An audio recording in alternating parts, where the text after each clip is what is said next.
Depuis 2013, l'association Coup de pouce, coup de cœur a baptisé sa troupe adulte Coup de chaud. Ainsi nommé et pour sa première représentation, Coup de chaud a proposé au public Love Games, l'histoire d'un amour interdit.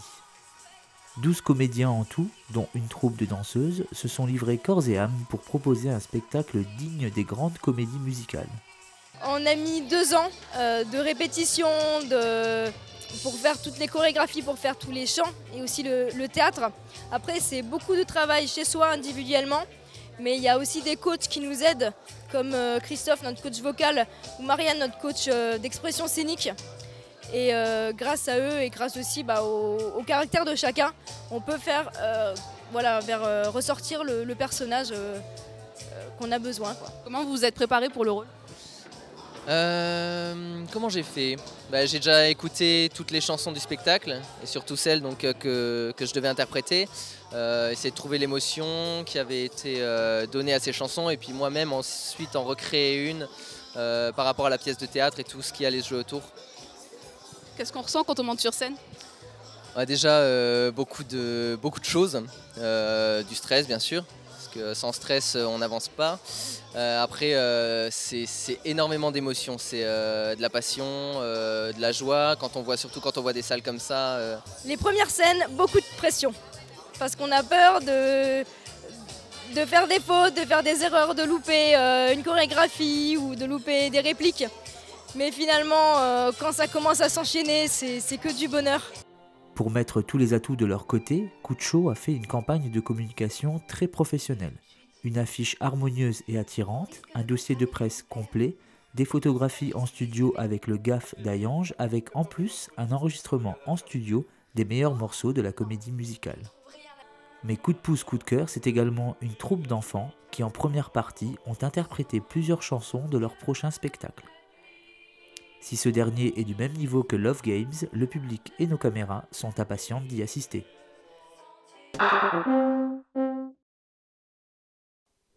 10 années d'existence pour le Krav Maga et toujours autant d'adeptes autour du président de l'association.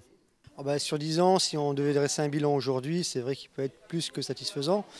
En 10 ans, ce sont près de 2000 personnes qui sont passées dans nos cours pour apprendre le Krav Maga. On a formé 14 ceintures noires, une vingtaine d'initiateurs. Et les membres de Krav Maga Moselle et les instructeurs ont été sur plus de 3 continents et dans une vingtaine de pays différents. Plutôt que de festoyer ensemble, les adhérents avaient décidé de faire la fête à Yannick. Une poignée de putschistes cagoulés a pris le contrôle de l'Assemblée générale. Assis et menotté, Yannick a dû écouter leurs revendications au travers d'un film projeté. Cette vidéo mettait en scène des situations burlesques autour des inscriptions et des cours, dans lesquelles, sans y apparaître, Yannick était le sujet principal de discussion des instructeurs du club. Dans la vie, il n'est pas comme ça. Joker.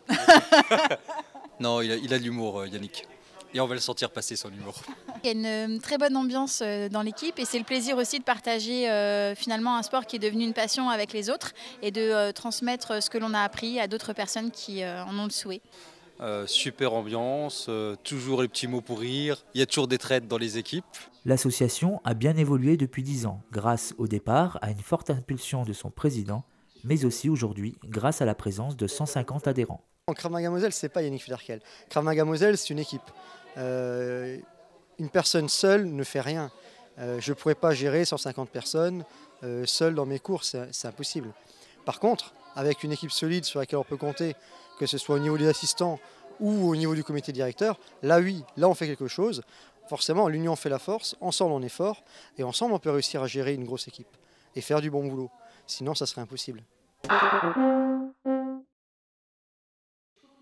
Enivrez-vous en mai, le rendez-vous de la lecture mise en place par les documentalistes pour les élèves, les enseignants et les auteurs s'est à nouveau déroulé au Théâtre du Nest à Thionville.